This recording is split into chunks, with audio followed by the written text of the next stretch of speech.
Et bonjour, bonjour. Attention et salut. Comment est-ce que vous allez? Je encore oublié de m'éclairer. Aïe aïe aïe. Et voilà, c'est un peu mieux. Bonjour, coucou. Ça fait longtemps, n'est-ce pas? Ça fait quoi? Une semaine? Oh bah dis donc.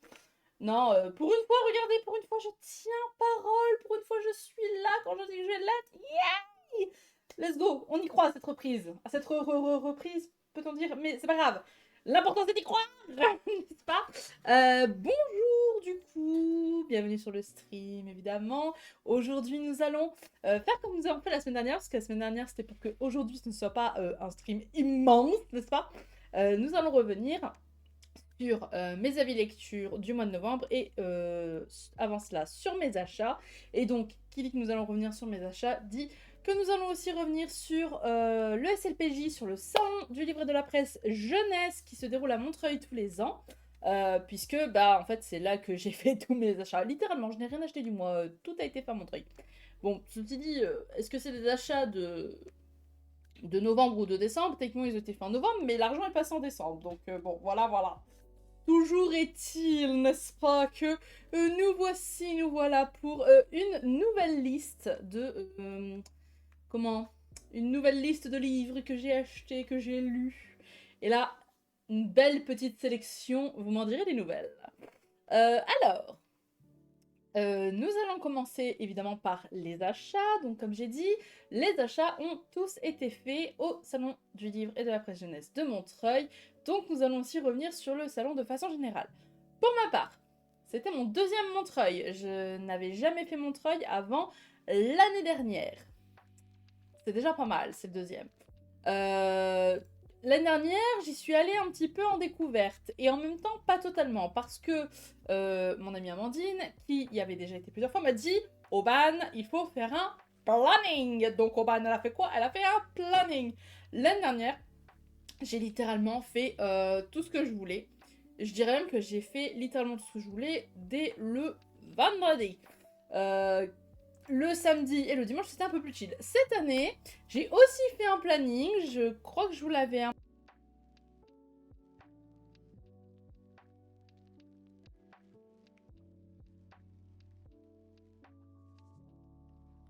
on va dire ça comme ça.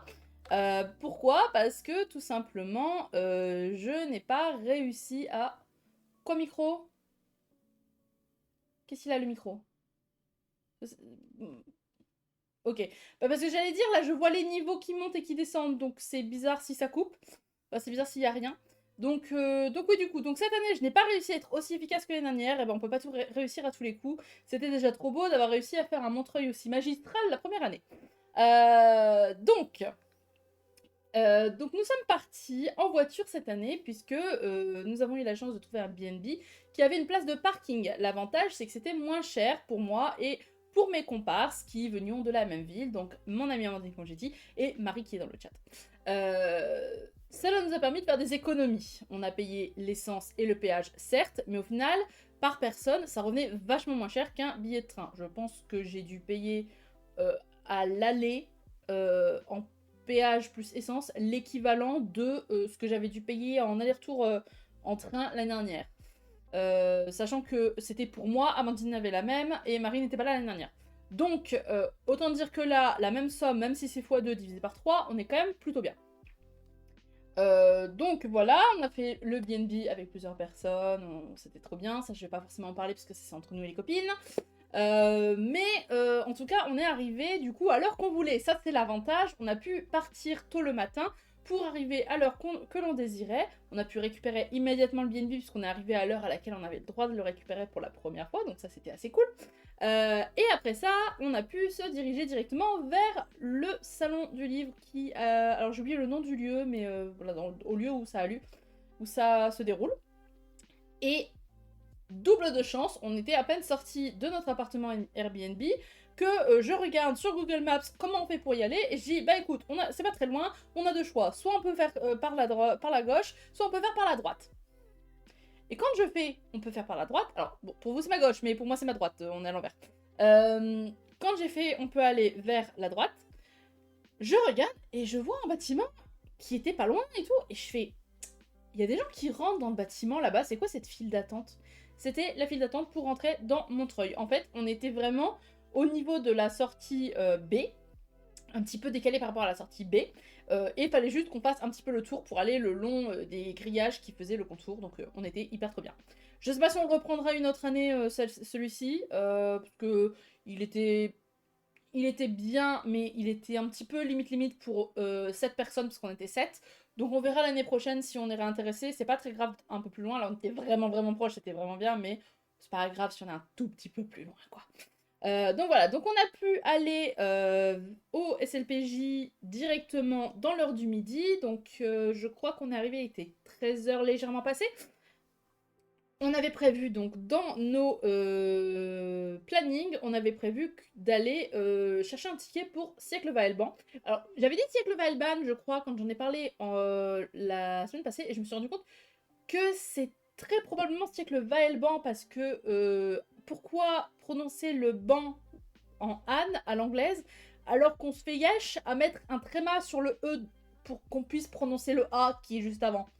C'est une règle française, et uniquement française, donc je pense que c'est Vaelban. Voilà, je me corrige sur la prononciation, parce que je me suis rendu compte qu'en effet, c'est complètement con de faire le Vael à la française, puis de faire le ban à l'anglaise.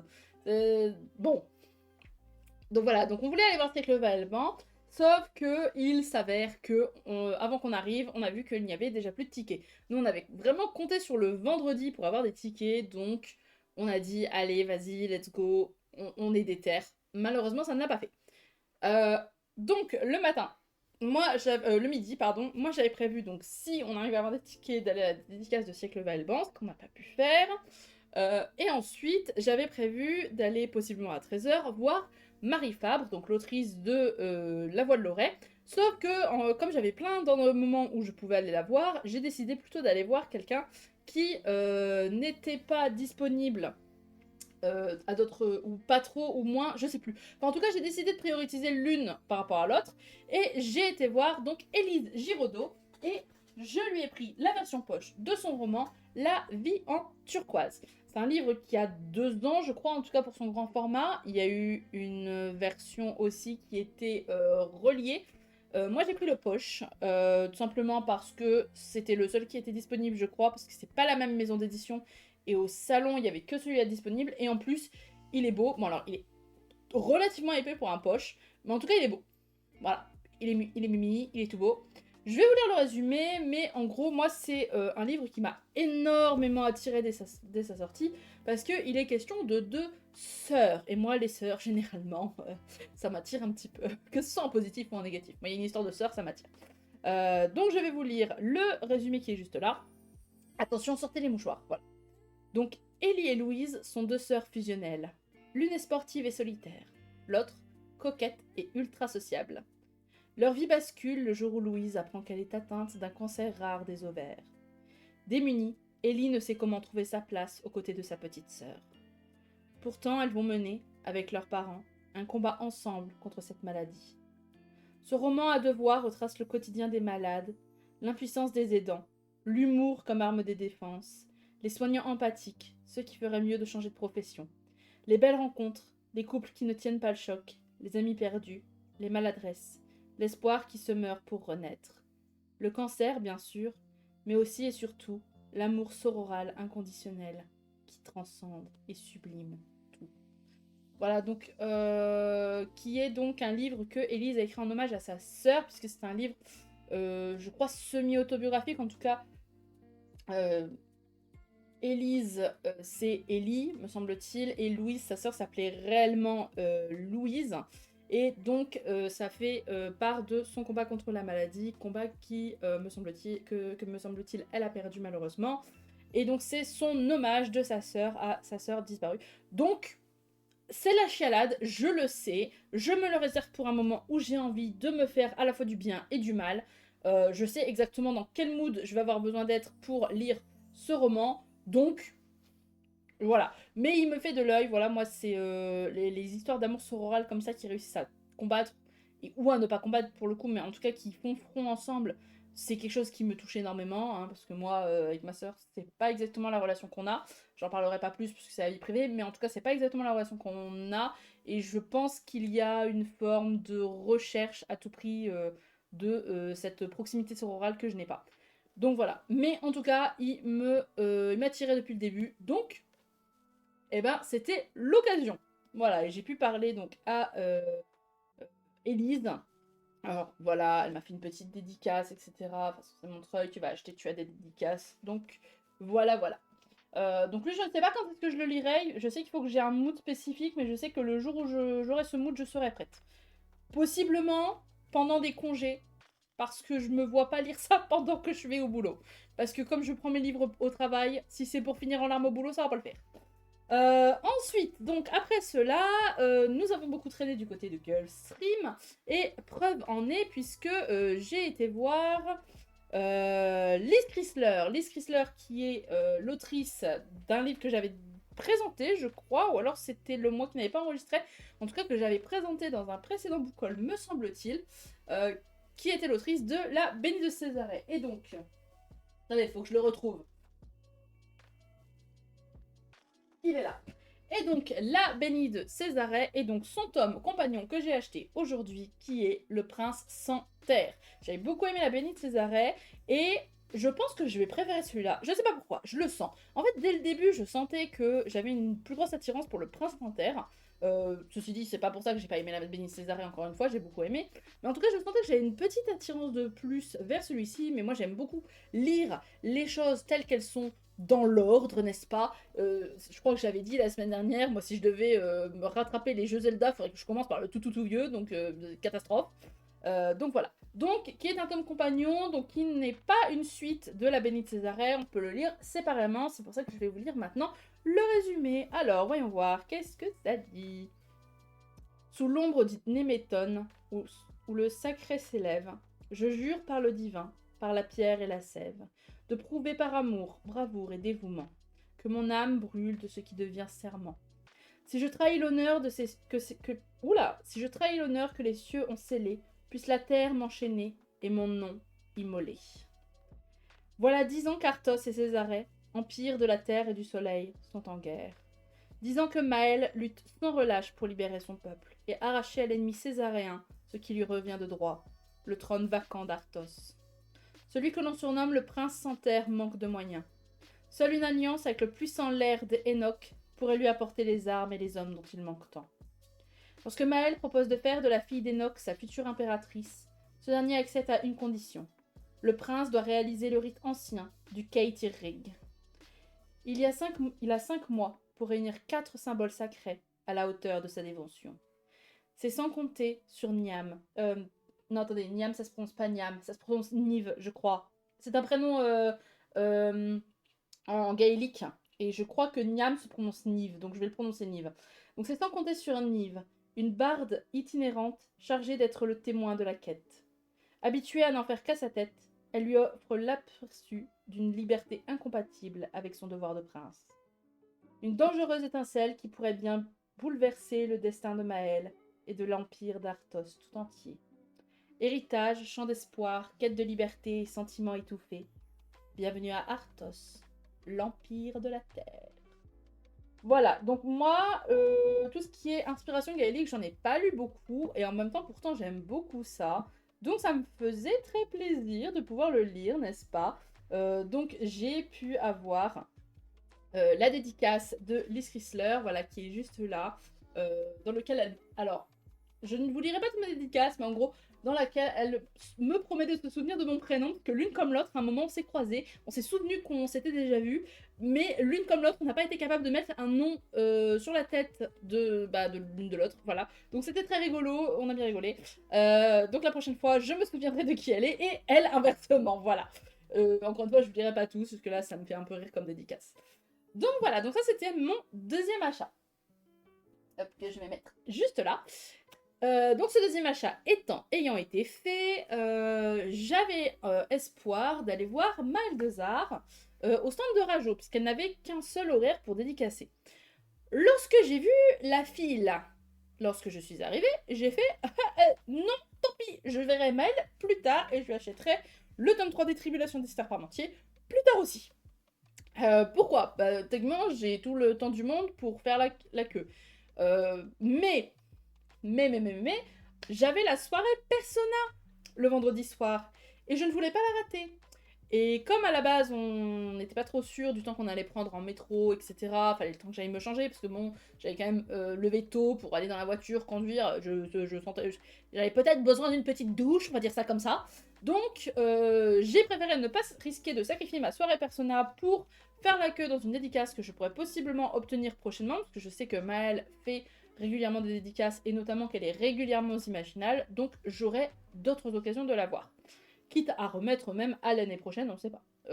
En plus, Maëlle a des sorties cette année, donc je pense qu'elle va faire, peut-être pas une tournée, mais en tout cas elle va faire pas mal de dédicaces suite à sa nouvelle sortie.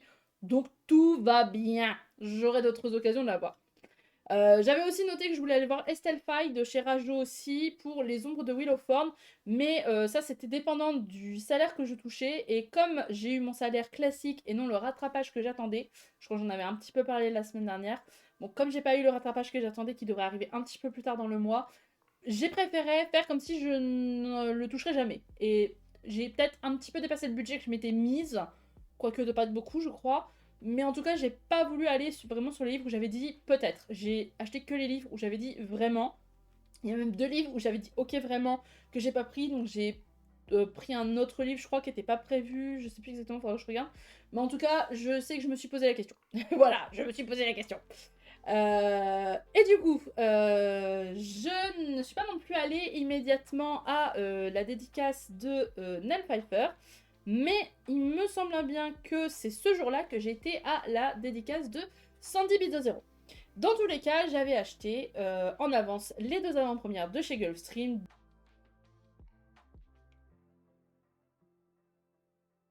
Il est beau. La brume sous les tours, tome 1, les flammes illusoires, je crois. Oui, les flammes illusoires. Donc 210 Bidozero, qui avait sorti Les larmes des nymphes, que j'avais déjà beaucoup aimé. Donc que j'ai pu revoir en dédicace, voilà. Donc encore une fois, la dédicace est juste là, voilà, celle-là, il n'y a rien de spécifique, je ne vais pas encore une fois tout vous lire. Il y a un très beau jaspage, parce que Gulfstream, toujours quali, n'est-ce pas? J'adore. En fait, j'adore les finitions des livres de Gulfstream parce que c'est comme un. C'est vraiment, pour moi, en fait, c'est du relié, mais c'est pas avec une couverture en dur. Et du coup, comme ici, c'est vachement plus souple, la prise en main, je la trouve vachement meilleure. Parce que souvent, avec les reliés classiques, donc qui ont vraiment une couverture cartonné ici où ça fait vraiment tu peux cogner, on dirait que tu cognes à la porte. Ben moi dans mes mains en fait, je sais pas si je peux illustrer, hop, est-ce que vous allez voir, voilà, dans mes mains en fait quand je tiens comme ça me fait un petit peu une gêne dans la main, ça me fait un peu mal. Donc je préfère beaucoup les couvertures comme ça, un petit peu plus souples. Je préfère, on est bien avec ça.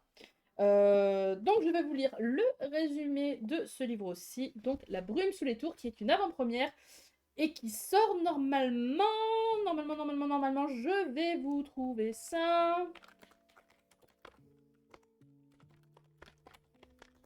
Est-ce qu'il a été mis sur Livre Addict? Parce que quand je l'ai acheté, il n'était pas sur Livre Addict, mais peut-être que depuis il était rajouté. Il est là, bon bah c'est bien, je vais pouvoir le rajouter. Oh bah Marie, je vois que tu l'as rajouté, t'aurais pu me dire qu'il avait été rajouté. Parce que moi quand je l'ai fait, il n'y était pas. Et donc, hop, voilà, donc je l'ai rajouté et normalement il sort le 15 janvier. Donc là, je l'ai. Est-ce que je le lirai avant? Je vais essayer. On verra, parce que j'ai dit que je sortais mes pavés en décembre, donc peut-être début janvier, histoire de l'avoir lu pour la sortie. Donc, je vous lis le résumé. Donc, dans le royaume d'Elgar, les disciples des tours qui s'initient à la magie des illusions ont l'interdiction de quitter l'enceinte de l'académie. Les illusionnistes constituaient une caste influente, la population humaine la craint depuis des siècles. Et pour cause, l'illusion est un art, une magie, mais aussi une arme. J'ai très mal lu là sur le coup. Parce que j'ai vu du coin de l'œil le message de Marie. Non, je l'avais pas fait, c'était pas disponible quand je l'avais fait moi. Mais je crois qu'on en avait parlé en plus, ou alors c'était pas avec toi. Donc ça c'était la préface. Et donc le résumé en lui-même. Au sein des tours, chaque élève ignore l'identité de ses parents et ne peut espérer la découvrir qu'en devenant un illusionniste prestigieux. Lorsque la reine Althea renvoie son illusionniste royal, Effet ne désire alors plus qu'une chose, lui succéder.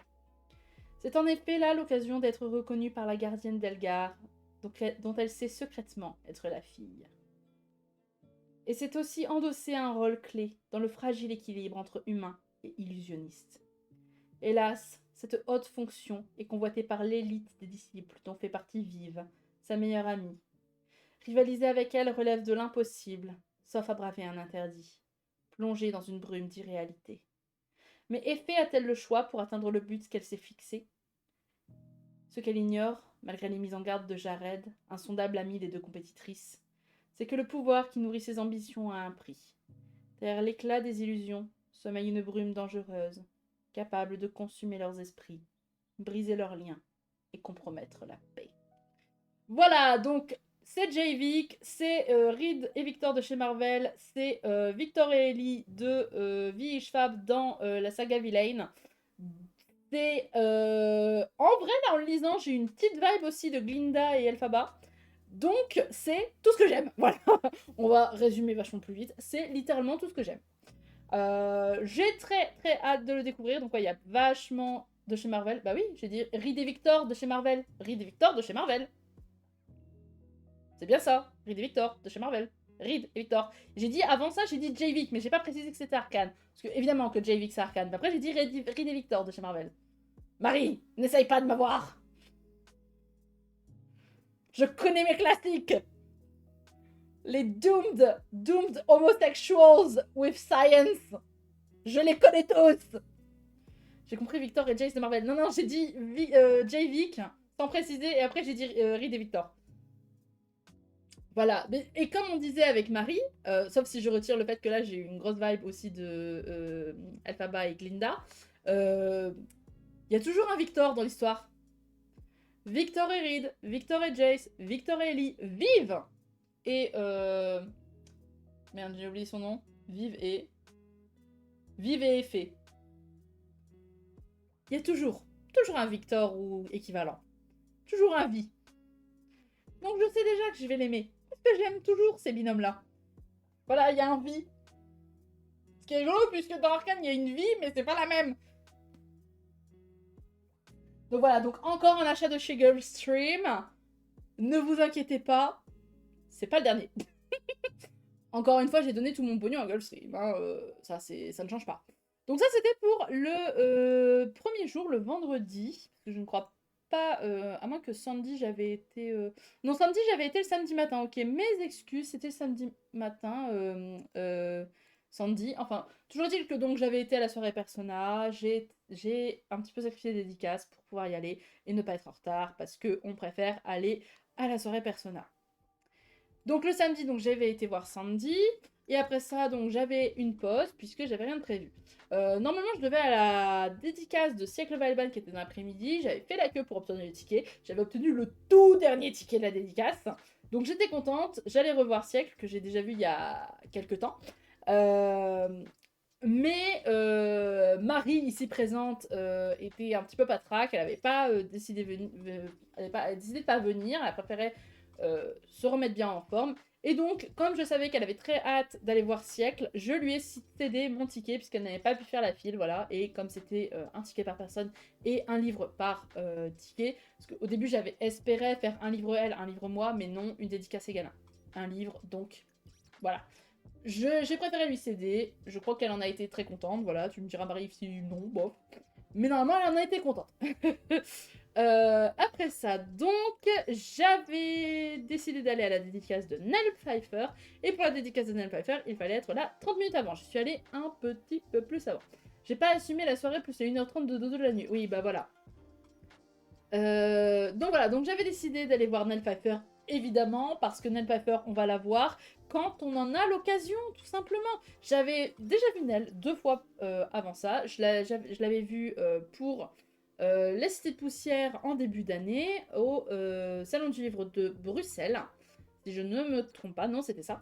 Donc, et je l'avais vue pour la toute première fois, vachement avant ça, puisqu'elle avait été ma toute première dédicace ever, lorsque je m'étais rendue à sa dédicace à Lille.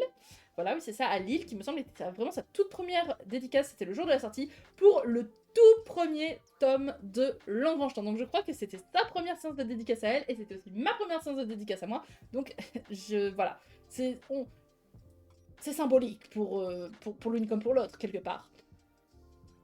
Et oui, j'étais super contente de la rencontrer, elle est chouette, super gentille, et adoré que je lui parle de tempérance dans le Cri Soleil. Je pense qu'en plus, le Cri Soleil, on lui en parle un petit peu moins que... Eh eh, oui, son livre d'avant. Eh eh, Plein Ciel. Je pense qu'on lui en parle moins que Plein Ciel, donc je pense qu'elle devait être contente aussi qu'on lui parle du Cri Soleil. Parce que c'est vrai que Plein Ciel a vraiment explosé, je sais pas si le Cri Soleil a eu autant de succès, j'en ai moins entendu parler en tout cas. Donc voilà. Donc j'ai été voir Nell Pfeiffer, de qui j'avais acheté la veille, parce que, faut pas déconner, je ne passais pas à côté, je prenais pas le risque d'une pénurie, et en plus j'avais espoir de possiblement avoir sa dédicace le vendredi, mais en fait en termes d'horaire, encore une fois, avec la soirée de Yelena, c'était pas possible. Donc, le fracas des envolées. Si vous savez, comme je suis hype depuis longtemps pour le fracas des envolées, donc là c'est le premier tome qui s'appelle Le Brise-Tempête. Voilà. Tout ce que fait Nell, j'adore. Alors, L'Engrange-Temps, j'avais beaucoup aimé. C'était un peu plus classique, je trouvais. Les Cités de Poussière, c'était vraiment bien. Mais en fait, ce que j'aime dans ce que je lis de Nell, c'est que même au sein de L'Engrange-Temps, hein, c'est une duologie, d'un tome à l'autre, on voit à quel point sa plume évolue, on voit à quel point elle s'améliore, on voit à quel point elle, vraiment, c'est dans tous les cas, c'est déjà une autrice, puisque, elle écrit, et en plus, là, pour le coup, elle est publiée, mais on voit à quel point elle devient, au fur et à mesure des sorties, une autrice de plus en plus confirmée. Moi, j'adore quand on voit comme ça les évolutions des gens, je suis trop contente, et à chaque fois, je suis limite trop fière d'elle, alors que genre, enfin, on s'est vu 2 fois en dédicace, on s'est envoyé 3-4 messages sur Insta, mais je veux dire, c'est pas ma pote. Mais je suis quand même trop fière. Moi, j'aime trop. En fait, les autoristes français, surtout celles qui ont. Alors, je dis celles parce que c'est principalement des femmes, même si aussi des hommes. Celles qui ont environ mon âge et des trucs comme ça, je suis toujours trop fière de les voir. Je suis toujours trop contente. Vraiment comme si c'était mes potes, comme si c'était mes filles. Enfin, j'en sais rien, je suis trop contente. Bref, donc, toujours un plaisir d'aller voir Nell et de la voir en vrai. Donc, pareil, donc la petite dédicace qui est juste ici, voilà. Euh, donc, toujours un plaisir de pouvoir la rencontrer. Et là, je vais vous lire le résumé. Je pense que c'est celui qui me fait le plus envie. Est-ce qu'on peut dire que c'est une brique? Voilà, regardez-le. Ah oui, alors attendez, il faut que je vous montre, parce que Girlstream. Alors, c'est pas les seuls à faire ce genre de choses, mais voilà. Là, vous avez un jaspage, n'est-ce pas? Alors, j'espère que je vais réussir à le faire, parce que quand j'ai voulu le faire en vidéo la dernière fois, j'avais galéré. Là, vous avez un jaspage.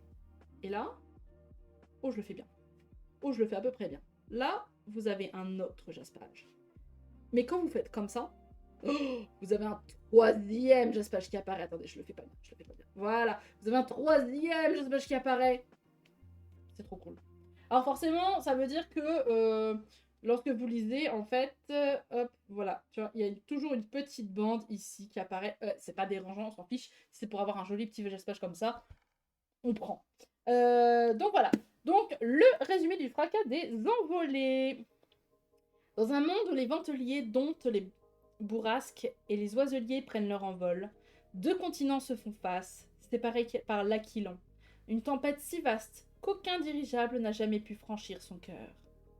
Mia Hirondelle a grandi sur les ruines d'un drame et à l'ombre d'un secret. Déterminée à redorer l'image de sa famille, elle s'infiltre clandestinement dans la Galéone, majestueux dirigeable dont le voyage inaugural doit traverser l'Aquilon, grâce à une invention mystérieuse. Dans les couloirs raffinés du vaisseau, loyauté et complot s'entrelacent. Mais dans les entrailles du Galéon, Mia devra se frotter à la redoutée sorcière Skylar Volbrume et à son énigmatique apprenti, Evel. Dans cette traversée de fer et d'éclairs, où se mêlent héritage oublié, alliance fragile et magie des vents, Mia Hirondelle sera obligée de choisir entre vengeance et liberté, entre secret de famille et avenir, avant que l'Aquilon n'emporte tout. En plus, j'ai vu qu'il y avait un des personnages principaux, c'était sa cousine. Ça m'a fait un petit peu rire, vu qu'à l'époque où Nell écrivait ça et elle avait parlé du fait qu'il y avait une histoire de cousine, j'avais aussi mon propre manuscrit où il y avait une histoire de cousine. Ça m'a fait un petit peu rire. Alors, je ne suis pas. Je dis ça pas en mode oh là là, elle a fait une histoire de cousine alors que j'ai fait avant. Il n'y a pas de question comme ça, d'accord? Il n'y a pas non plus de oh non, je peux pas faire une histoire de cousine parce qu'elle l'a fait. Non, non. On peut tous écrire des histoires de cousins si on veut. C'est juste, j'ai trouvé très rigolo qu'on le fasse en même temps. Voilà. De toute façon, elle est publiée et pas moi, donc déjà. Voilà. Mais du coup, Voilà, lui pareil, j'ai hâte de le lire, lui il va y passer très très vite. Il sort en mars si je me souviens bien, celui-ci en tout cas il sort pas en janvier, ça c'est sûr, et je crois pas non plus en février, donc ça doit être mars. Donc voilà, donc lui j'ai un petit peu le temps de le lire et en même temps il y passera tellement vite. Donc voilà. Donc une fois que j'ai fait ma dédicace pour Nell, j'avais récupéré un autre ticket le matin même qui était le ticket pour Maïwenn Alix. Maïwenn Alix qui est l'autrice de l'excellent Noblesse oblige. Et donc ici j'ai pris sa suite que je veux lire depuis un petit moment déjà, mais visiblement j'attendais l'occasion de revoir Maïwenn puisque je l'avais vu l'année dernière pour faire dédicacer le premier tome. Et donc c'est Liberté oblige, le tome 2. Très rigolo parce que le Montreuil de l'année dernière, Maïwenn nous avait dit qu'il allait y avoir un tome 2, ce qui n'était pas forcément entre guillemets annoncé. Alors elle ne s'en cachait pas, mais elle ne l'avait pas, je crois, dit en grande annonce sur les réseaux. En tout cas, ou alors j'avais raté. Mais en tout cas, elle nous en avait parlé. On avait dit, oh là là, limite, la dystopie, etc., c'est un petit peu agaçant par moment. Parce que souvent, ça a fini au début de la Révolution, on ne sait pas ce qui se passe après. Et elle nous avait dit, eh ben, ça tombe bien. Parce que là, on va savoir ce qui se passe après. Donc j'ai très très hâte de redécouvrir, etc. Je vous lis pas le résumé puisque c'est un deuxième tome. Mais en tout cas, dans le premier tome, il était question de Uchronie, dans laquelle nous sommes toujours sur le règne des Bourbons, avec, je crois, on en était à Louis XXII ou quelque chose comme ça, Louis XXI, Louis XXII. Et nous étions encore donc habillés comme ceci, mais pourtant il y a la technologie que nous avons aujourd'hui, en tout cas certaines d'entre elles, notamment la télévision et du coup la télé-réalité. Et donc il est question de Noblesse oblige, qui est une émission de télé-réalité dans laquelle des filles qui ne font pas partie de la noblesse ou à peine vont pouvoir rencontrer des hommes qui, eux, font partie de la noblesse et espéraient donc trouver un mari. Puisque, à force de se marier entre cousins, ça va plus. Donc, il faut de quoi faire du sang frais, du sang neuf et pourquoi pas tout filmer.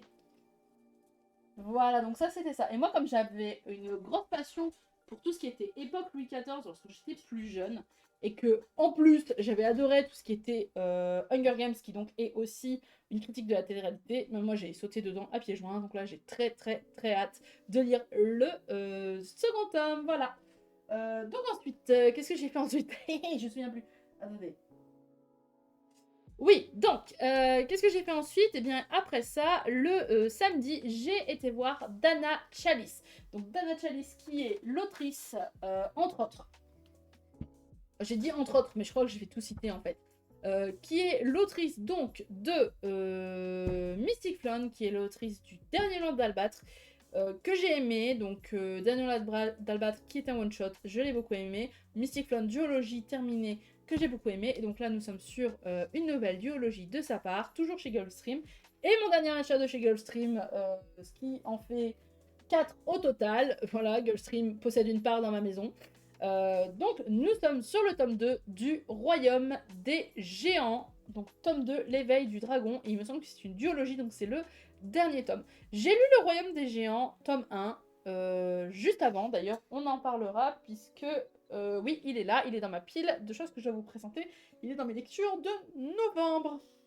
Parce qu'en effet, je les ai lus en novembre pour justement pouvoir avoir une occasion de acheter le tome 2 et donc d'aller voir Dana. Et il me semble que l'année prochaine elle va avoir une nouvelle sortie, donc je pourrais y retourner, voilà. Toujours très contente. De toute façon, je suis toujours contente d'aller voir tous les auteurs et les autrices, moi je sais pas pourquoi je le précise à chaque fois. Donc voilà, donc pareil, je ne vous lis pas le résumé, c'est un tome 2, mais j'ai beaucoup aimé, j'ai trouvé qu'il y avait une grosse inspiration de... Ah, j'en ai parlé avec Mouni, avec qui on était au Airbnb. Alors, moi, j'y ai trouvé dans les premières scènes un petit peu de Nausicaa de la vallée du vent, qui est un Ghibli. Qui est d'ailleurs, alors qui n'est pas un Ghibli à la base, mais qui fait partie du catalogue Ghibli, car en fait, c'est le premier Miyazaki avant Ghibli, mais il a été incorporé plus tard au catalogue de Ghibli, donc il est souvent considéré comme le premier Ghibli, en tout cas comme le premier Miyazaki. Donc voilà, donc j'avais vu ça et je ne sais plus, il y en a un autre qu'on m'avait dit avec Mouni, mais j'ai oublié lequel. En tout cas, voilà, j'ai beaucoup aimé. Les personnages dedans, on en reparle après. C'est vrai qu'en fait, là je suis en train déjà de vous parler du 1 alors que je vais en parler encore après. On y revient après. Voilà, mais le tome 2. je l'ai acheté. Ensuite, après ça, je suis passée voir personne, puisque ça c'était ma dernière du samedi. Donc après ça, on est rentré à l'appartement, on a pu manger avec les filles, puisque cette fois-ci, on n'avait rien de prévu dans la soirée. Donc on a juste passé une petite soirée entre nous tranquille. Le dimanche, bah du coup, en début de matinée, je devais aller voir 110 bis de 0, mais c'était déjà fait. Et je devais aller voir Dana Chalice, mais c'était déjà fait. Donc j'ai pu me permettre de... comment on dit, de dormir, voilà, jusqu'à rendre le Airbnb à 11h, moment auquel donc j'ai dû bouger ma voiture parce que je ne pouvais pas continuer à rester dans la place de parking. Pour l'anecdote, on s'est retrouvé enfermé dans le parking, mais c'est pas grave, on a réussi à en sortir. Je raconterai pas les détails, mais on s'est retrouvé enfermé. Donc pendant peut-être 15 minutes, on était là à attendre que quelqu'un ouvre le portail en mode bon, ben il y a peut-être un monde où on est encore là dans 3 heures si personne ne vient ou ne sort. Donc voilà. Mais en tout cas, on a été se garer ailleurs, sur une place payante cette fois-ci du coup, qui au final n'a pas coûté si cher que ça, je crois. En tout cas, ça allait. On s'attendait à vachement pire. Et nous sommes retournés donc à pied au SLPJ, donc cette fois-ci d'un petit peu plus loin. On avait une petite quinzaine de minutes à pied. Et nous sommes allés nous sommes allés voir un petit peu tout le monde. On a été retrouver les gens avec qui on a été. Et moi, en fait, au final, à ce moment-là, j'avais la dédicace de Nell Pfeiffer que j'avais déjà fait. J'avais la dédicace de Liz Chrysler que j'avais déjà fait. J'avais Elise Giraudot que j'avais déjà fait. Il me restait Marika Gallman que je n'ai pas fait. Du coup, j'ai décidé de ne pas aller voir Marika Gallman et d'acheter Touch au stand Rajo. Ça faisait partie de mes achats qui n'étaient pas à tout prix, à tout prix. Et j'avais dit d'aller voir Marie Fabre, mais quand on est arrivé au SLPJ, c'était pas encore l'heure. Et en plus, je commençais un petit peu à en avoir un petit peu marre. Donc, j'ai pas nécessairement trop cherché. Mais en attendant, on avait fait un petit tour et je suis passée chez De Saxus. Alors, De Saxus, je vous avoue qu'en temps normal, c'est pas le stand auquel je vais au SLPJ. Moi, pour moi, le SLPJ, on est plutôt sur je veux aller voir des gens qui sont francophones, je vais acheter des livres qui sont francophones. Les traductions, c'est bien mignon, j'adore ça, mais c'est pas ma priorité quand je vais en salon. Moi, je veux voir des auteurs et des autrices que je connais. À part, du coup, aux Imaginales, par exemple, où là, j'avais été voir Samantha Shannon et R.F. Kwang, qui étaient exceptionnellement en France. Là, oui, d'accord, parce que je peux croiser les autoristes, et du coup, c'est encore un peu différent. Ceci dit, récemment est sorti La République du Dragon, qui est la suite de La Guerre du Pavot de R.F. Kwang, justement, que j'avais acheté aux Imaginales. Donc le tome 2 de La Guerre du Pavot, qui est sorti récemment, qui me faisait énormément de l'œil, mais comme j'avais plein d'achats à faire à Montreuil, je m'étais dit non, je ne l'achète pas, au pire je l'achèterai plus tard. Ceci étant dit, j'avais retiré de l'argent au cas où il n'y avait pas de... Au cas où il n'y avait pas de raison à Montreuil, et il me restait de l'argent suffisamment pour l'acheter, donc je l'ai pris. Voilà. C'était un livre que j'avais extrêmement hâte de lire. D'ailleurs, c'est une pavasse, peut-être qu'il passera en décembre, on sait pas. En tout cas, j'avais vraiment hâte de le lire, j'avais vraiment hâte de l'acheter. Moi, c'est un livre pour... R.F. Kwang, c'est une autrice pour laquelle je pourrais vendre mon âme, donc tant qu'à faire. Donc, Guerre du Pavot tome 2, je ne vous lis donc pas le résumé puisque ça risque fort de spoiler, mais sachez que la Guerre du Pavot est l'histoire de Rin qui travaille extrêmement dur pour rentrer dans une école prestigieuse.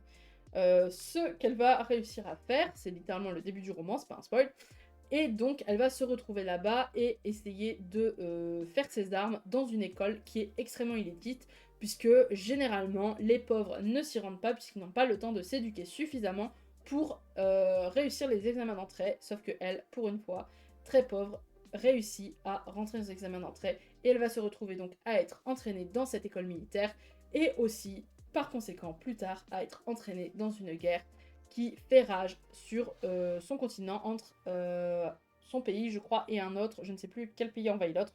En tout cas, elle va se retrouver au milieu de la guerre. Livre extrêmement difficile parce qu'on y aborde des thèmes vraiment durs. Là, c'est la guerre, mais c'est la guerre. C'est pas genre, oh, c'est la guerre. C'est, ouais, c'est la guerre là, ouais, c'était pas au secours. Donc voilà, donc j'adore. En plus, Rin, personnage extrêmement badass, mais avec énormément aussi de défauts par moment. Je l'adore. Une icône, cette femme. Donc voilà, donc j'ai acheté le tome 2, j'ai fort hâte de le lire. Il pèse une tonne, je viens de me faire en le reposant. Et du coup, avec tout ça, il était l'heure d'aller voir Marie Fabre et j'ai donc été acheter le tome 1 de La Voix de l'Oreille qui, pareil, me faisait de l'œil depuis sa sortie. Et ça faisait plusieurs fois que je repoussais son achat. D'ailleurs, j'ai failli repousser aussi parce que je commençais à en avoir marre. Mais à la place, j'ai décidé que très bien, je vais y aller. Simplement pour... alors, pour une raison très très simple. Au début, j'avais dit non, on va y aller, tant pis. Et on a mon amie Amandine qui avait encore une dédicace. Donc, c'était aux mêmes horaires que Marie Fabre. Donc, j'ai dit ok. Donc ça veut dire que j'ai rien à faire. Je peux soit repousser La Voix de l'Oreille, mais ça n'a pas de sens, soit aller la voir. J'ai dit que s'il n'y avait pas trop de queue, j'irais. J'ai été voir, il n'y avait pas trop de queue. Donc, j'ai enfin acheté La Voix de l'Oreille qui me fait de l'œil depuis extrêmement longtemps. J'en suis fort contente. Ah oui, bah, je le veux depuis sa sortie. En fait, j'ai acheté beaucoup de choses que je voulais depuis leur sortie ou qui étaient en avant-première, mais me faisaient énormément de l'œil. Donc là, on est vraiment sur des achats où je suis en mode ok, je veux. Et c'était mon dernier achat. Voilà. Après ça, je devais avoir possiblement Siècle Valban, mais pareil, j'ai pas été faire la queue au matin du coup pour pouvoir dormir et pour pouvoir bouger la voiture. Donc, je n'ai pas cherché à avoir de tickets. J'ai dit que c'était pas grave, que je la verrais dans une dédicace plus tard. Je l'avais déjà vu précédemment, j'avais fait dédicace plein ciel. Donc c'est pas très très grave. Et j'avais dit d'aller voir Jean-Claude Morleva. C'était un petit peu plus entre guillemets une blague entre guillemets pour moi, parce que c'est pas... J'y vais pas en mode en fait j'aime pas ou des trucs comme ça. C'est juste qu'en fait j'ai lu un livre en tout de Jean-Claude Morleva. Alors que de ce que j'en ai compris, puisque moi je ne le connais pas spécialement, c'est un monument le monsieur. Et moi j'avais lu Humaine, non, Terrienne. J'avais lu Terrienne il y a des années lorsque j'étais au lycée. Et je sais que j'y pense régulièrement encore aujourd'hui. Donc au lycée, on est d'accord, c'était il y a 15 ans, hein, je suis désolée de le dire. C'était il y a 15 ans. Bon, peut-être pas 15 ans, mais quasiment. Donc ça fait un petit moment que j'ai lu son livre. Je me rappelle presque rien de ce qu'il y a à l'intérieur. Mais je sais que régulièrement, je repense à la couverture. Et je me dis, oh, mais ce livre, je sais que je l'ai aimé. Et je ne saurais pas dire pourquoi. Je ne saurais pas dire ce qu'il y a dedans. Mais je sais que je l'ai aimé. Un jour, il faudrait que je le relise pour voir, tiens. Mais du coup, j'avais dit, eh ben, tu sais quoi, moi j'ai envie de faire la queue pour aller faire dédicacer ça.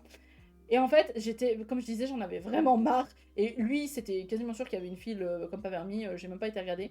Mais vu le monsieur que c'est, j'ai même pas cherché. J'ai dit tant pis, c'est pas grave. C'était vraiment pour la satisfaction de la moi adolescente. Mais la moi adolescente, elle est plus là. Il va falloir qu'elle se contente de ce qu'elle a eu. Et la moi adulte vit ses propres trucs pour elle-même. Voilà. Mais en tout cas, c'était une possibilité que j'aille le voir. Mais j'ai dit, bon, tant pis, on va préférer rentrer à la maison. Et c'était pas plus mal parce que on est rentré et il était 20h malgré tout. Hein, alors, on a fait une grosse pause repas parce qu'on n'a pas mangé au midi. Donc, on a mis quasiment 4 heures de route au lieu de 3 heures. Autant vous dire qu'on est parti, on en avait un petit peu plein les baskets. Personnellement, je suis rentrée, j'ai été me coucher direct. Vraiment, je suis rentrée. J'avais pas les toutous parce que je les ai récupérés hier. J'ai pas été en revenant. Ça faisait un peu tard d'aller chez mes grands-parents à 20h pour dire coucou, je pars les chiens. Donc j'ai plutôt été les récupérer hier. Donc je suis rentrée, il n'y avait pas les chiens. J'étais tranquille, seule chez moi.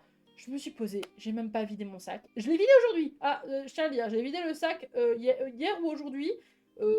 Record du monde pour ma part. Parce que d'habitude, 3 mois après, le sac il est encore plein. Hein. Là je l'ai vidé. Donc voilà, et donc j'ai vite fait, j'ai même pas vidé mon sac, j'ai juste pris mes livres, je les ai mis là sur le fauteuil parce que j'en avais besoin ce soir et comme ça c'était déjà fait. Et the end, fin de l'histoire, gros dodo au lit et on dort. Bon, j'ai pas dormi tout de suite, mais je suis restée au lit un moment et au dodo. Voilà. Et ça, c'était mon Montreuil. Voilà, donc j'étais très contente d'y aller. Montreuil, c'est pas du tout mon salon préféré. J'aime pas trop le côté un peu tout le temps usine, tout des trucs comme ça. Mais par contre, j'ai pu croiser, rencontrer, etc. plein de personnes qui sont adorables. J'ai eu l'occasion de faire Airbnb avec certaines d'entre elles que je connaissais déjà, parce qu'on avait déjà fait des Airbnb, tout ça ensemble. Et donc j'étais extrêmement contente de les revoir. Pour certaines, de faire leur connaissance aussi. J'ai pu croiser aussi, donc en dehors du BNB, dans le Montreuil, des personnes que je connaissais déjà, que j'avais déjà vues, d'autres que je ne connaissais pas, que je connaissais mais que je n'avais jamais vues. À un moment, on a bien parlé avec une personne parce que j'ai présenté Gulfstream à Kassou qui a découvert la maison d'édition. Moi, je lui ai fait une petite review. Tiens, je te conseille ça, il y a ça, il y a ça, il y a ça. Bref, je lui ai présenté tout le catalogue. Donc voilà, très contente de... Et donc il y avait une fille qui a finalement entendu que j'expliquais tous les livres et qui s'est laissée embarquer avec nous alors qu'on la connaissait pas à la base. C'était très drôle. Donc qui était très gentille aussi. C'est dommage, je lui ai même pas demandé son nom à cette fille, mais en tout cas, vraiment très très cool d'avoir pu lui donner envie d'acheter chez Gulfstream finalement. Très heureuse de revoir aussi les auteurs et les autrices.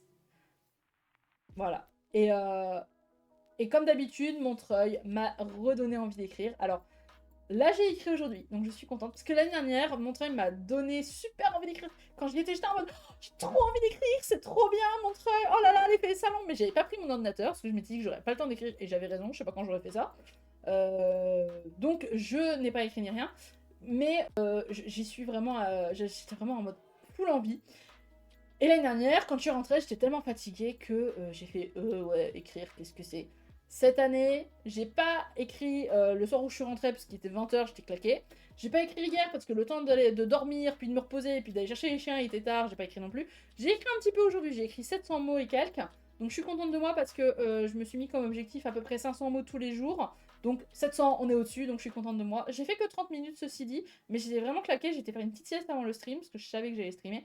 Demain, je vais essayer de faire une double séance, de faire 2 fois 30 minutes, j'essaie de le faire en mode Pomodoro.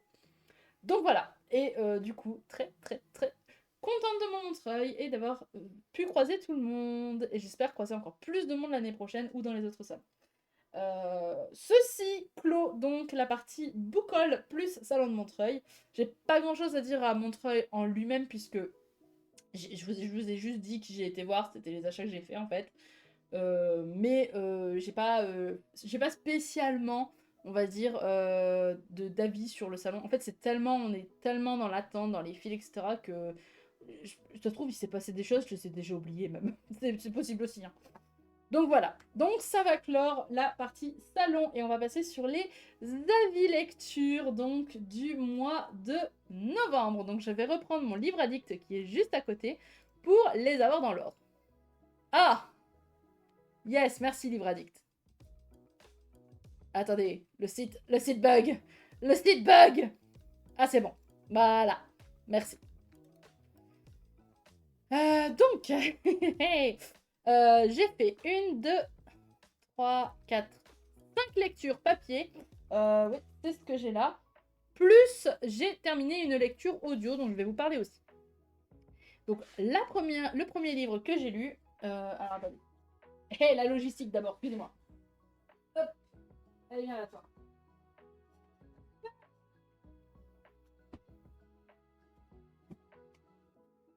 J'ai fait l'espace pour pouvoir poser les livres que j'utilise. Hop, et là, viens là, toi. Donc, le premier livre que j'ai lu, c'est un livre de Adrien Thomas qui est Engrenage et Sortilège. Donc, que voici. Ici, c'est le version poche. Donc, Engrenage et Sortilège de chez Rajo.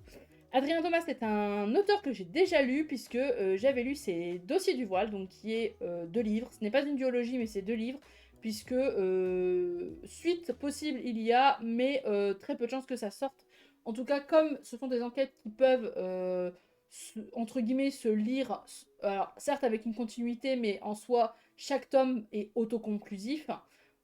C'est pas très très grave s'il n'y a pas la suite des Dossiers du voile, même si personnellement je suis complètement dégoûtée.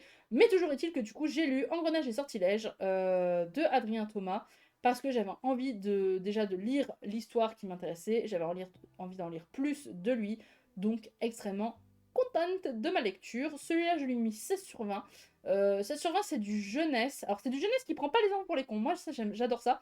Je crois que c'est le mois dernier où je parlais de ça avec Martin Méron. C'est du jeunesse qui ne prend pas les gens pour des cons et moi ça j'adore.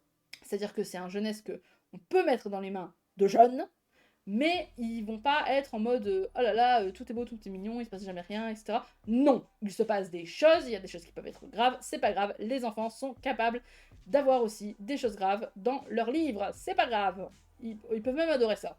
Donc voilà, donc moi j'ai beaucoup aimé, personnages qui sont extrêmement attachants j'ai trouvé, Le déroulé en lui-même était aussi vraiment vraiment bien. J'ai fort hâte de lire la suite. Alors après, la suite de ce que j'ai compris ne contient pas les personnages de celui-là, ou peut-être en caméo, mais va parler de 2 autres personnages, et dans un 3e tome, ils vont se rencontrer. Et je crois, si je me trompe pas, Marie, tu me corriges au besoin, que cela fait le dernier tome de la saga Engrenage et Sortilège est aussi un crossover avec une autre série d'Adrien Thomas qui est Les Vaisseaux d'Arcane, que je lirai aussi du coup avant de lire le tome 3. Mais en tout cas, j'achèterai le tome 2 prochainement, je ne sais pas encore quand, mais ça viendra. Voilà, il me fait très envie. C'est ça, donc Marie confirme, j'ai pas bafouillé quand j'ai expliqué. Donc voilà, donc je l'ai pris en poche, parce que 8,90 c'est toujours mieux qu'autre chose. Moi j'adore les poches. Faut savoir que moi j'adore les poches. Je ne suis pas réfractaire aux poches. S'il y a un livre que je veux qui n'a pas spécialement une édition extrêmement belle en grand, et qu'il y a une belle édition poche, ça ne me dérange pas d'acheter le poche. J'aime beaucoup, c'est un format que j'aime beaucoup, le poche. Je pense que le poche est pas assez mis en avant. Donc voilà, donc là il est en poche, il est beau, voilà, 8,90, il coûte moins cher, c'est magnifique. Donc voilà, donc ça c'est ce que j'ai lu sur le tout début du mois de novembre. C'est ce que j'ai lu sur 7 jours. Alors j'ai lu sur 7 jours. Je sais pas pourquoi j'ai mis autant de temps à le lire. Parce qu'il était vraiment bien. Je pense juste que j'étais pas dans un mood de lecture. C'était pas un problème du livre, c'était un problème lié à moi. Je ne sais pas lequel, mais c'était un problème lié à moi. Ensuite, après Engrenage et Sortilège, j'ai lu un autre livre, mais ça, je vais le garder pour la fin. Pourquoi? Parce que j'ai lu un tome 3 et que j'ai lu le tome 4 quelques temps après. C'est le dernier livre de moi, c'est le tome 4 de cette saga. Vous allez très vite comprendre lorsque je vais en parler. Mais du coup, je vous présenterai les tomes 3 et 4 en même temps. Donc, hop, ça, je vais les mettre sur le côté. Donc, après avoir fini ce tome 3, que j'ai lu en vraiment pas longtemps, me semble-t-il. Ouais, je l'ai lu en 5 jours, même pas. J'ai fini le lendemain l'intégrale des Sœurs Carmine. Alors, je vais essayer de vous mettre l'image. Est-ce que... Non, pas du tout, ça c'est une autre image. Mais est-ce que je peux avoir l'image des Sœurs Carmine quelque part? Attendez, attendez, attendez, je sais que je les ai. Je les avais enregistrés la fois passée parce que je m'étais trompée de moi, je les avais déjà enregistrés. Faut juste que je les retrouve. Ah, je sais où ils sont. Je sais dans quel dossier je les ai mis. Livre... Pas du tout, Ban. Pas du tout, pas du tout, pas du tout. Je les ai pas mis là. Ah bon, je les ai mis là. Non. Ça, c'est embêtant, cette affaire. Bon, bah, attendez. Hop.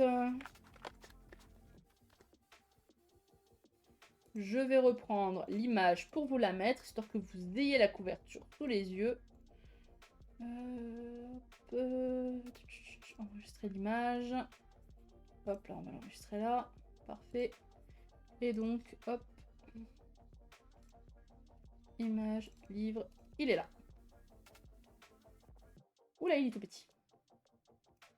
Voilà, je vous le mets. Et non, c'est le mauvais côté.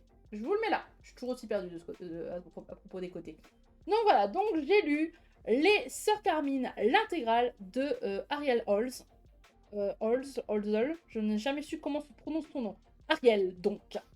Qui est chez... Donc là, chez Volume en tant qu'audiobook, évidemment.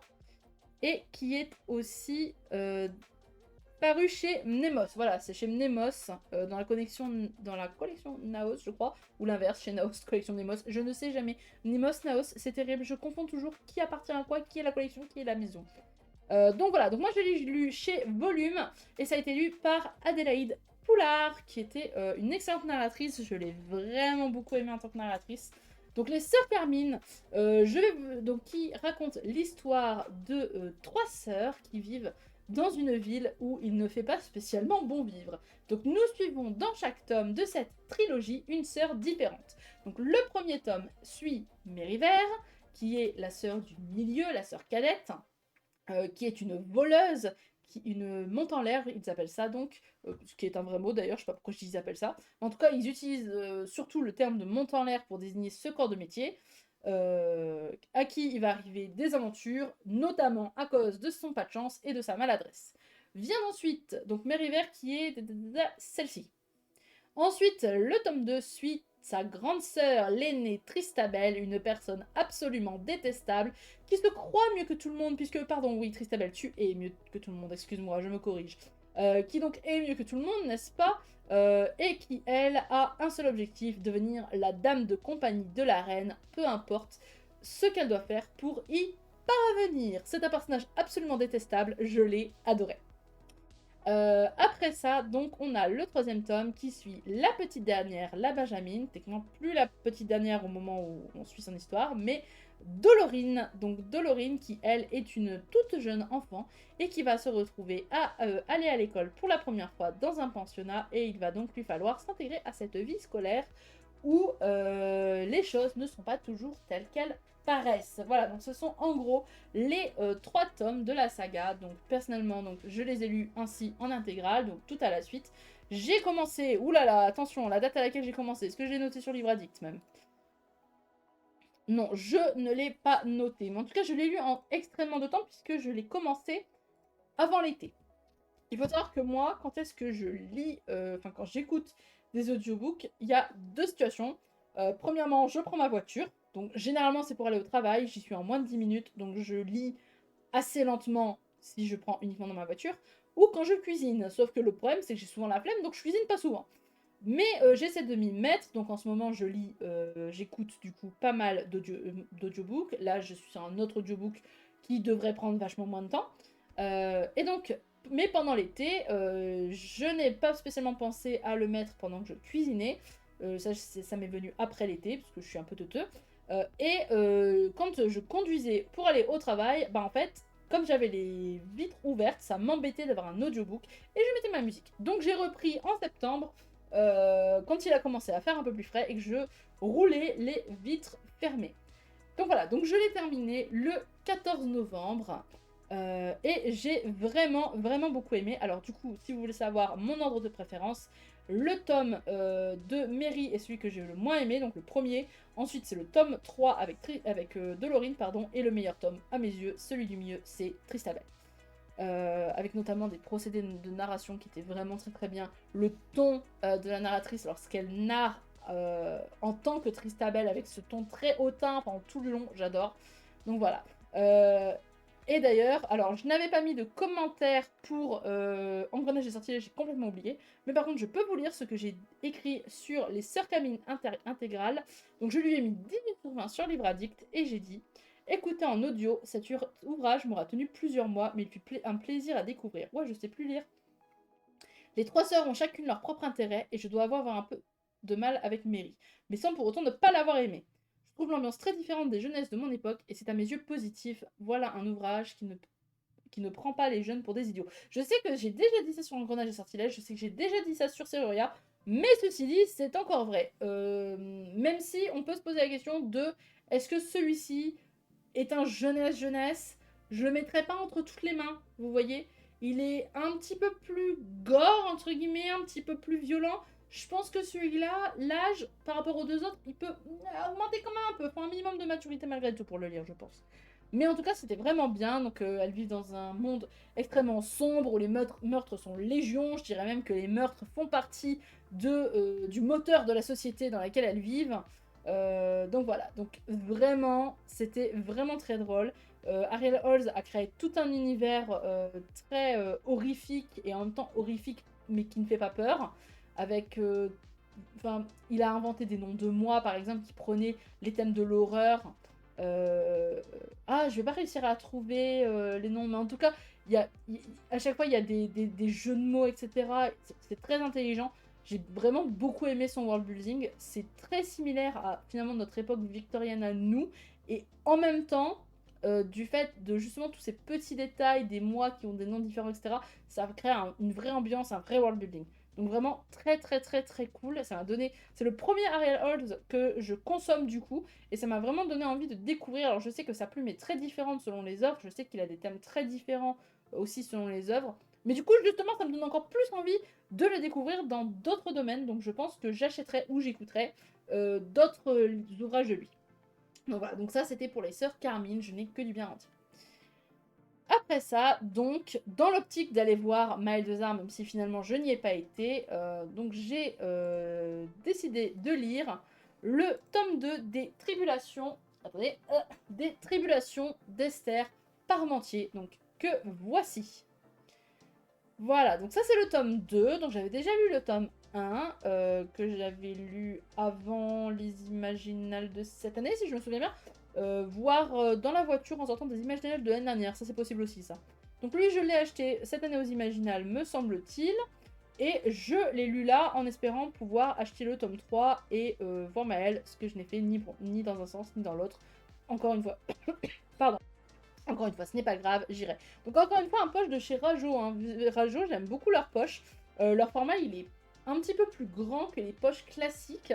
Le papier, je le trouve vachement plus qualitatif. Il est vachement plus épais, moins transparent que les poches habituelles. Donc vraiment, les poches de Rajo, je les aime beaucoup. C'est pour ça que souvent, quand il y a des poches de chez eux, je les prends. Donc voilà, donc ici qui est dans les tons un petit peu humoristiques qui sont caractéristiques de Maël de Zar, moi j'adore ça. Nous suivons donc Esther Parmentier qui est sorcière stagiaire. Oui, on peut être sorcière stagiaire. Donc dans une agence gouvernementale qui notamment mène des enquêtes vis-à-vis du paranormal et vis-à-vis des peuplades qui viennent du monde, entre guillemets, de l'autre côté du voile. Voilà, on va dire ça comme ça.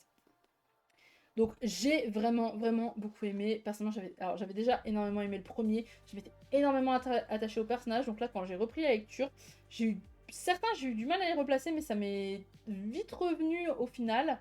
J'avais un grand plaisir de les retrouver. Et la fin du tome 2 me donne très envie de lire le tome 3. Donc ça va venir vraiment à tout moment, dès que je peux me procurer le poche du tome 3.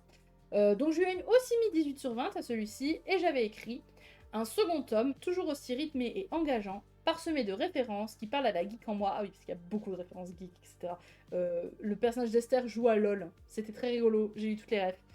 Ce fut un plaisir de retrouver toute l'agence et suivre à nouveau les péripéties d'Esther. La fin me laisse clairement sur les dents, ou plutôt les crocs. Et je sais déjà que j'achèterai sa suite prochainement. Bon, le prochainement, c'était parce qu'il était prévu pour Montreuil, mais du coup, on sait pas quand sera le prochainement. En même temps, prochainement, ça veut pas dire tout de suite. Donc voilà, donc vraiment, Esther Parmentier, si vous voulez une saga qui se prend pas la tête, qui va vous donner une bouffée de petites joies comme ça, je vous le recommande, mais carrément. Et donc, alors, donc ça, c'était pour le troisième. Ensuite, après ça, j'ai lu à nouveau encore un jeunesse, puisqu'on en a déjà parlé. J'ai lu Le Royaume des Géants, du coup, le premier tome qui est Le Secret des Nuages. Donc, Royaume des Géants de Dana Chalice, nous en avons déjà parlé, qui a un côté extrêmement nausicaa, la vallée du vent, qui a un côté très, peut-être un peu Blade Runner, ce genre de choses. Il faudrait que je revoie Blade Runner pour être un peu sûr de l'ambiance. En tout cas, la ville m'a inspiré à un genre de futur, mais de futur sale, comme on dit. C'était un truc qui se retrouvait beaucoup, je crois, dans les années 80-90 au cinéma. C'était les futurs salles, c'est des futurs où certes c'est le futur, mais on voit que c'est un futur qui a vécu. Parce que maintenant, quand on a beaucoup moins de futurs salles maintenant quand on va au cinéma. Quand on va au cinéma et qu'il y a un film qui se passe dans le futur, tout est très propre, tout est très clean. On dirait que tout a été créé par Apple. Enfin, je sais pas si vous allez voir ce que je veux dire, mais il y a vraiment ce côté, le futur lisse, tout est blanc, tout est clean, nickel, sans vie.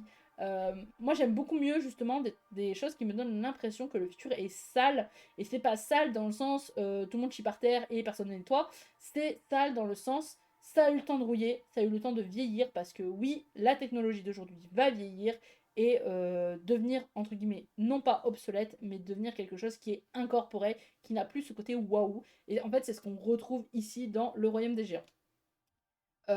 Grosse aussi histoire de retrouver la part d'héritage qui est en nous, notamment lorsque l'on est issu d'immigration, puisque le personnage principal de Safs est une personne issue d'immigration, donc équivalence de asiatique, puisque là-dedans les pays, je pense que ce sont nos pays d'ici des milliers d'années, ou peut-être quelques centaines d'ailleurs, je sais pas si ça se compte en milliers, mais en tout cas je crois que c'est notre monde plus tard, lorsque notre monde n'existe plus, que ce ne sont plus les mêmes pays, que ce ne sont plus les mêmes frontières, simplement parce que ici, comme vous le voyez, il y a de l'eau, parce que la montée des eaux, en fait, a redéfini toutes les frontières, et notamment, par exemple, ici, la ville capitale, elle est vraiment à fleur d'eau, et il est mentionné à un moment dans le livre que le niveau d'eau continue de monter, et que récemment, il y a un étage qui a disparu, en fait. Donc ils construisent toujours plus haut, parce que la fondation, elle est toujours plus ensevelie.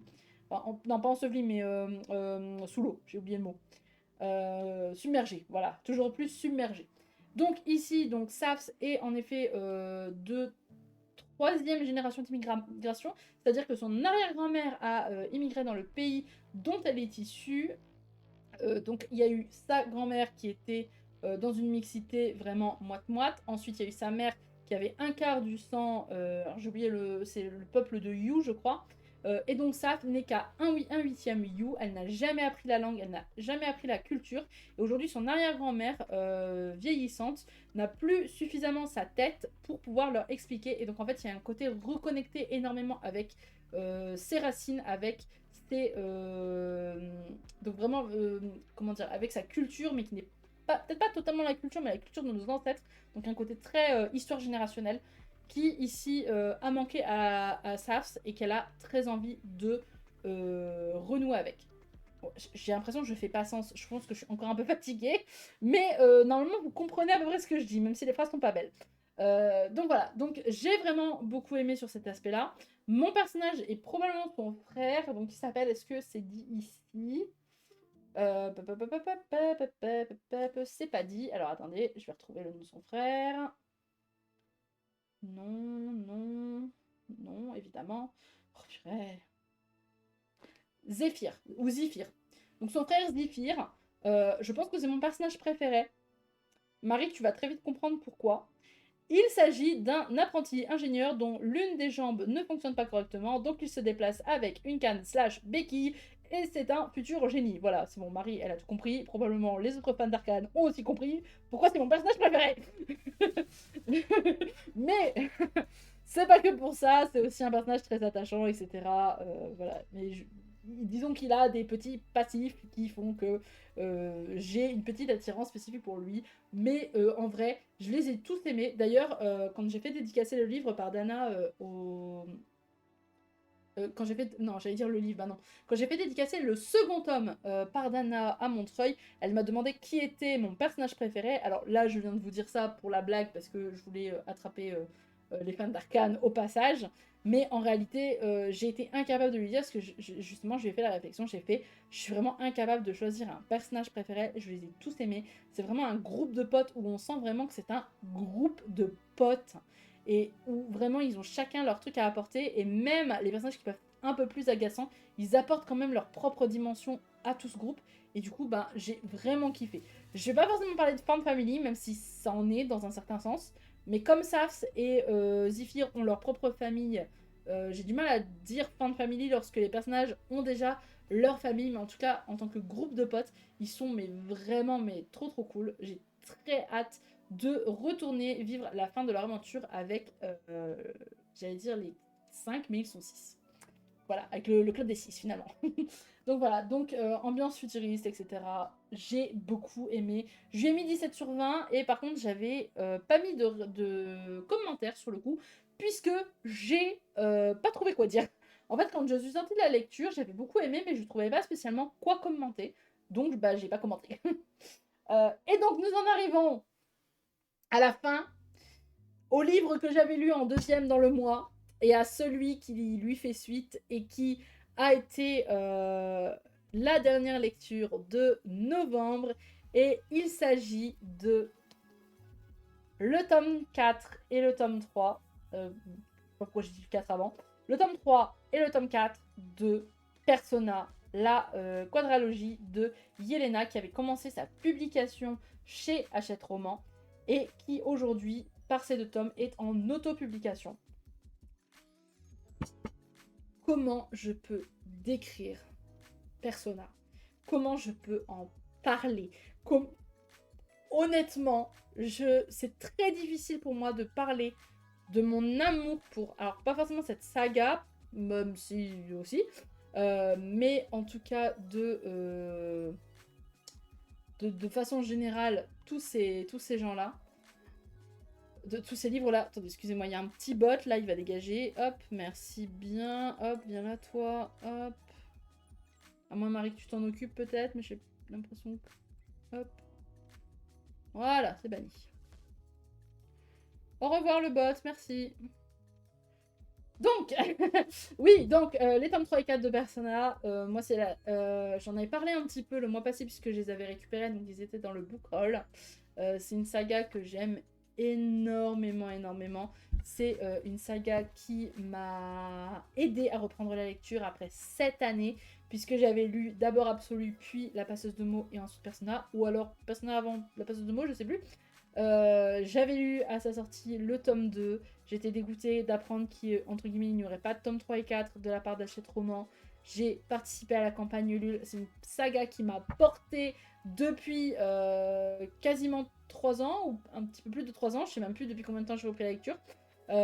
Toujours est-il que... Alors, on va commencer par le tome 3. Voilà. On va commencer par le tome 3. Qu'est-ce que j'avais à en dire? Excusez-moi, je retrouve mon profil de livre addict. Voilà. Alors, donc nous commençons par le tome 3, je lui ai mis 20, sachez que le tome 4 aussi, sachez que je crois que le tome 2 aussi, et je crois que le tome 1 aussi. C'est une saga qui vaut 20 sur 20 du début à la fin. Extrêmement heureuse déjà de pouvoir replonger dans la saga, extrêmement heureuse de pouvoir la finir, même si en même temps extrêmement triste de la finir. Le tome 3, il est un petit peu plus chill que le 2, il est un petit peu plus chill que le 4 aussi. Quelque part, c'est une petite bulle d'air frais, une petite parenthèse, même s'il se passe quand même des choses, hein, attention, et qu'il se passe aussi des choses pas terribles. Mais en tout cas, une petite bulle d'air frais avant le grand final, dans lequel donc nous plongeons ici lorsque nous nous rendons... Ah, j'allais montrer le titre, mais il est à l'arrière, lorsque nous nous rendons au Havre des Aumont. Je sais pas quoi dire sur celui-là spécifiquement, à part que j'ai tout aimé, évidemment. Je lui ai mis 20 encore une fois. Le commentaire que j'avais écrit était: quel bonheur de replonger enfin dans cette saga. J'ai toujours fait confiance à Yelena pour nous offrir une belle suite, et ceci même alors que d'autres ne partageaient visiblement pas cet enthousiasme. Et nous en voilà récompensés. Retrouver tous ces personnages a été un véritable plaisir, tout comme sa plume. On avance clairement plus lentement dans l'histoire, avec un tome plus posé. Hâte, j'imagine que j'avais dit hâte de lire le tome 4. Voilà, donc celui-là, encore une fois, il est plus posé. Mais du coup, c'est bien parce qu'on profite de chaque personnage. En fait, les personnages dans le tome 2, on a récupéré un groupe qui, ici, est en train de se renforcer, qui est vraiment en train d'avoir ce côté très très groupe, et ceci même alors que l'une d'elles les a quittés, mais on va la suivre aussi, il n'y a pas de souci. J'ai adoré retrouver les personnages qui sont dedans. Il y en a un que je n'ai pas retrouvé dans ce tome, mais il apparaît dans le tome 4, c'est mon bébou d'amour. Mais dans tous les cas, il m'a pas non plus manqué dans celui-là parce qu'il n'était pas utile à l'histoire, donc je comprends qu'il n'y soit pas. Ça va arriver plus tard. Les voir évoluer, les voir grandir, les voir se questionner, ça a été vraiment très très bien. Gros big up sur ce tome-là au personnage de Evander, qui a probablement la meilleure évolution de personnage masculin que j'ai vu depuis très longtemps. Vraiment, mais quel plaisir! C'est vraiment son tome. D'ailleurs, c'est tellement son tome qu'il a sa tête posée juste là, voilà. Non, vraiment, j'ai tellement aimé. Donc ça, c'est pour le tome 3. Et donc, nous en arrivons au tome 4. Et là, ça va être très dur pour moi de vous en parler. Je vais commencer par lire mon commentaire.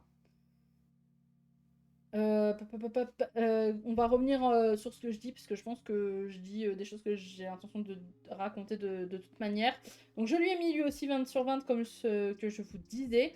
Et le commentaire est: je n'ai pas les mots sur cette fin qui m'aura éreinté jusqu'au bout. Les derniers 10% ont réclamé chaque larme de mon corps et je ne m'en remets simplement pas. C'est un vide qui est resté en moi, mon propre Vespera intérieur qui m'a fait face. Après tant de temps à tout espérer, tout donner pour Andrea et son histoire, qu'il est dur de leur dire au revoir. Parce que oui, c'est là qu'on leur dit au revoir. Peu importe ce qui leur arrive à la fin, c'est le dernier tome. Et à tous, peu importe la situation, on dit au revoir. Qu'est-ce que j'ai été à fond dans ce livre. Je l'ai lu en 2 jours. Le machin, il fait 500 pages. J'ai lu 250 pages en moyenne par jour. Je l'ai terminé avant d'aller au travail parce que je savais que si je le terminais au travail, j'allais finir en larmes là-bas au boulot devant tous mes collègues. Et je n'ai pas eu tort. Les 60 dernières pages, les 10 derniers pourcents m'ont fait pleurer, mais non-stop. Une fois que j'ai commencé, c'était impossible de m'arrêter. Et quand j'avais l'impression que ça y est, ça allait s'arrêter, il y avait une phrase, il y avait une situation, il y avait un petit quelque chose qui me faisait repartir de plus belle. J'ai vécu cette fin comme une mort en soi. C'est vraiment, mais j'étais tellement à fond et c'était tellement difficile de les quitter tous que enfin le groupe a été entièrement réuni puisque je vous dis qu'il manquait un personnage dans le tome 3 qu'on suivait aussi. Là ça y est, le groupe est entier, le groupe est enfin retrouvé, etc. Mais et ils sont là à se battre les uns pour les autres de toutes les façons du monde et en même temps à se battre, oui, mais à se battre pourquoi? Se battre pour la paix et même pas se battre en faisant la guerre, se battre en essayant tout ce qui est possible pour éviter la guerre. C'est vraiment, vous voyez le proverbe latin qui dit si vis pacem para bellum, si vous voulez la paix, préparez-vous à la guerre.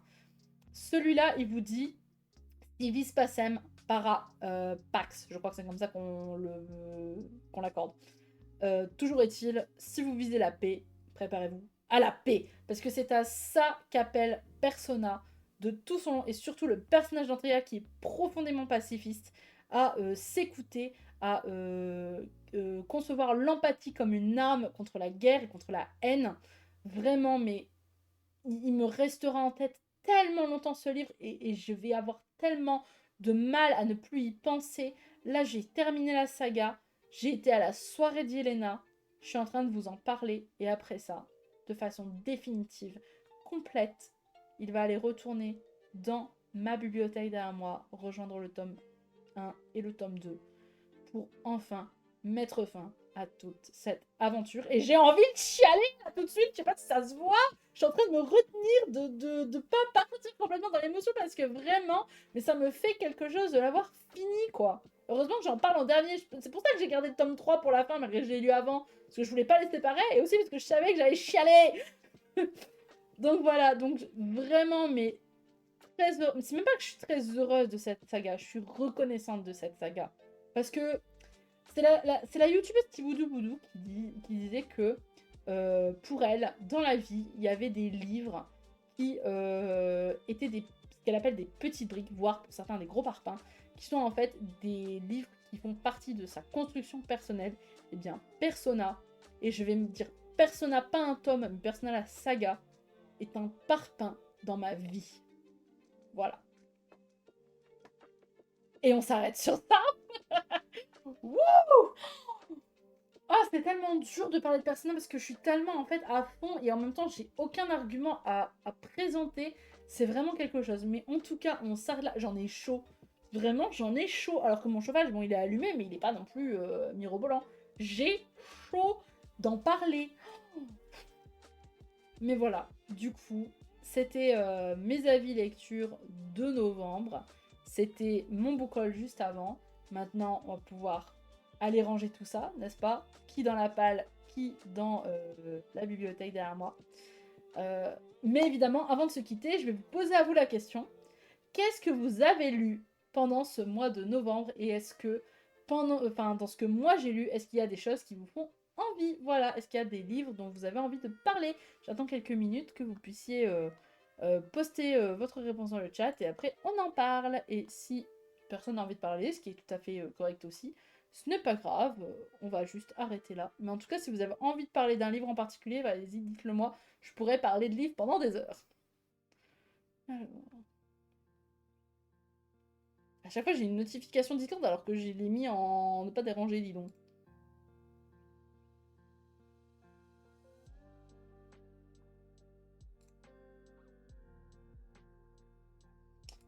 Alors...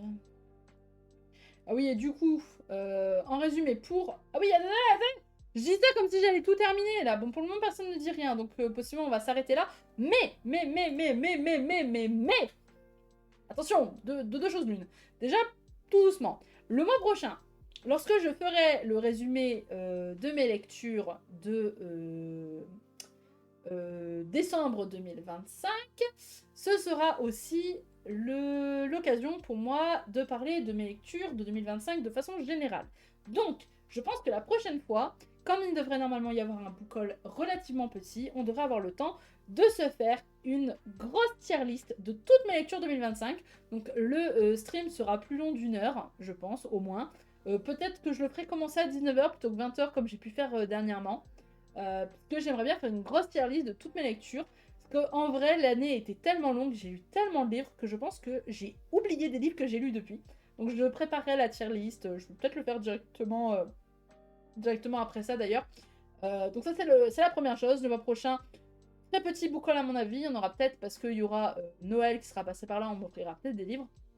Donc voilà, donc petit book haul, avis lecture, j'espère en lire pas mal, mais comme je vais lire des bricasses normalement, il y a très peu de chances, il y a de très fortes chances qu'il n'y en ait pas tant que ça, parce que je vais avoir lu beaucoup, mais très peu de livres en soi.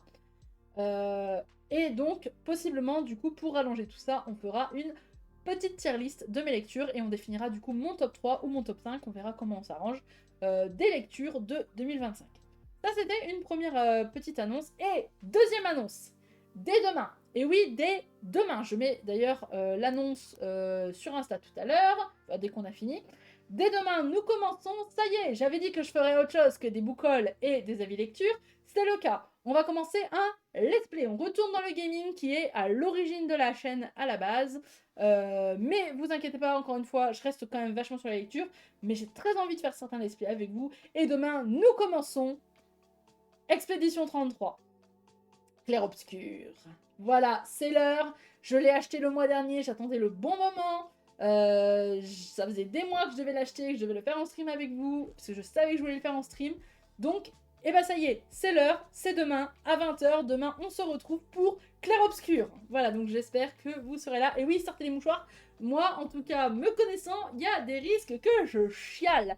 Alors, je ne sais pas encore combien de temps on fera de let's play. Possiblement, ce serait du 3 heures, je pense, parce que 2 heures, ça me paraît très petit pour du let's play. Déjà, 3 heures, ça me paraît pas beaucoup, mais on va pas non plus pousser. Donc, je pense qu'on essaiera de commencer à 20h pour finir vers 23h. Et si jamais, peut-être que je trouve ça un petit peu tard, peut-être que je ferai 19h jusqu'à 22h, ou alors on rallongera jusqu'à 23h, on fera 4h. Mais 19h, ça me paraît très compliqué parce que généralement, c'est l'heure à laquelle les gens mangent. Ça m'embête de commencer à 19h. On va se donner à vous comme à moi le temps de manger. Bon, je pense qu'on va faire environ 20h, 23h, voilà. Si je suis prête un peu avant, peut-être qu'on viendra un petit peu avant. On verra comment on s'arrange.